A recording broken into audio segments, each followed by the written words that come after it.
अस्सलाम वालेकुम रहमतुल्लाहि व बरकातुहू। जैसा कि आप तमाम लोग जानते हैं कि कल बरोज़ पीर 23 तारीख को इम्तियाज़ जलील साहब ने एक आवाज़ लगाई है कि चलो मुंबई का नारा जो उन्होंने दिया है।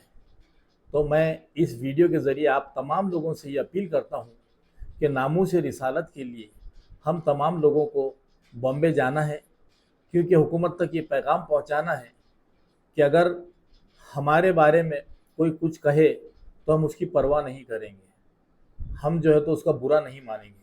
लेकिन जहाँ बात हमारे नबी की आएगी तो हम उनके लिए सब कुछ कुर्बान करने के लिए तैयार हैं। और हम यही पैगाम जो है तो इस महाराष्ट्र के मुख्यमंत्री को देना चाहते हैं कि आप किसी एक पर्टिकुलर पार्टी के या पर्टिकुलर समाज के आप मुख्यमंत्री नहीं हैं, आप पूरे महाराष्ट्र में बसने वाले हर समाज के जो है तो आप मुख्यमंत्री हैं।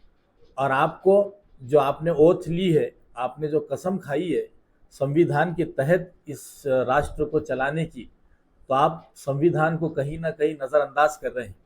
तो हम लोग उनको एक संविधान की बुक देने जा रहे हैं कि संविधान से सबका समाधान होगा।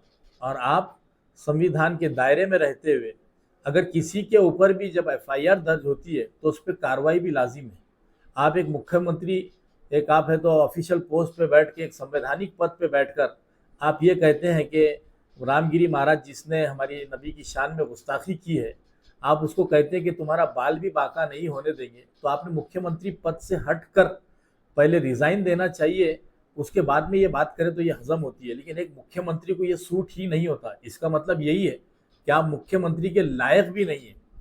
ये आप जुगाड़ के अंदर जो मुख्यमंत्री बने हैं तो आप इसके लायक नहीं हैं। दूसरी बात, यहाँ पर आपने एक चिंगले को, एक बारीक को जो है तो मुसलमानों के बारे में जो है तो भौंकने के लिए छोड़ दिया है।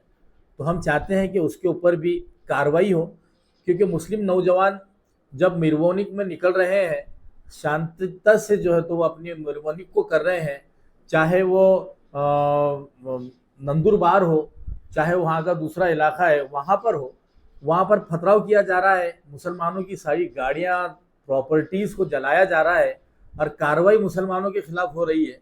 तो आप ये एक्शन ले रहे हैं, तो आप ये नारायण राणे के जो मैं बेटा है या क्या है पता नहीं, उसके ऊपर बहुत बड़ा क्वेश्चन मार्क ऑलरेडी शिवसेना ने भी डाली है।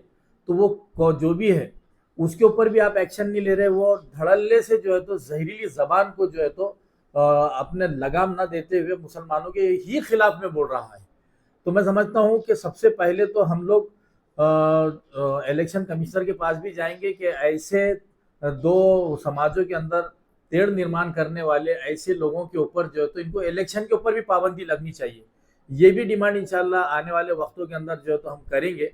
तो मैं तमाम नौजवानों से यही अपील करूंगा कि कल जो लोग भी इसके अंदर शरीक हो रहे हैं, ये हम नबी के लिए जा रहे हैं। और जिस तरह नबी ने हमको डिसिप्लिन सिखाया है हमारी ज़िंदगी के अंदर, उसी डिसिप्लिन के साथ हम लोग इस जो है तो मोर्चे को, धरने को, आंदोलन को हमारे कामयाब करेंगे। क्योंकि ये किसी पर्टिकुलर जमात का, पर्टिकुलर पार्टी का, इम्तियाज जलील साहब का नहीं है, ये तमाम मुसलमानों का और उन हिंदू भाइयों का, हमारे गैर मुस्लिम भाइयों का भी है कि जो चाहते हैं कि किसी भी समाज के महापुरुष के बारे में कोई भी गलत ना बोले, ना किसी गैर मुस्लिम भाई बोले। तो हम ये डिमांड रखने के लिए जा रहे हैं। मैं उम्मीद करता हूँ तमाम नौजवानों से वो ऐसा समझेंगे कि हम जो है तो नबी के तरीके पे चलने के लिए जा रहे हैं। तो आप उसी डिसिप्लिन के साथ जो भी नारे आपको दिए जाएंगे तो आप वो लगाएं। अगर ये कहा गया कि हमारा जुलूस खामोश रहेगा तो पिन ड्रॉप साइलेंस हम लोग जो है तो वहां तक पहुंचने की कोशिश करेंगे। बाकी का जो है तो हमारे जिम्मेदारान तय करेंगे। 4 बजे इम्तियाज जलील साहब भी लाइव आने वाले हैं। तमाम लोगों से अपील करता हूँ कि कल के इस आंदोलन को कामयाब करने के लिए जो लोग घरों पे, हमारी माएँ बहनें बुजुर्ग रहने वाले हैं, वो ख़ास तौर पे दुआ कीजिए कि ये लोग जो निकल रहे हैं अल्लाह कामयाबी के साथ और जो है तो हिफाजत के साथ अपनी पनाह के अंदर अल्लाह ताला इन लोगों को हिफाजत वापस भी लेकर आए। शुक्रिया, खुदा हाफिज़।